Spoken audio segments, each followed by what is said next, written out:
في خامات يعني ممكن تعمل منتخب كويس يعني؟ مش عاوز اقول لك حاجه، مش بس خامات، والله يعني عندنا لعيبه زي ميسي، مش والله العظيم يعني مش عندك ميسي يعني موجود هي؟ ميسي والله عندك كلهم عندهم، انت عارف. واصل منتخب الكويت لكرة القدم للسيدات تحطيم الأرقام القياسية في عدد الأهداف التي هزت شباكه ضمن التصفيات المؤهلة إلى نهائيات كأس آسيا المقامة حاليا في الأردن.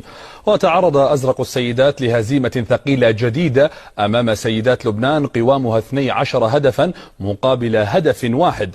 وكان منتخب السيدات قد خسر في المباراة الأولى أمام أوزبكستان ب18 هدفا للا شيء، وخسر اللقاء الثاني ب21 هدفا دون رد أمام الأردن. وبخسارته الثالثة أمام لبنان يكون قد دخل مرمى منتخب الكويت للسيدات في 3 مباريات فقط 51 هدفا.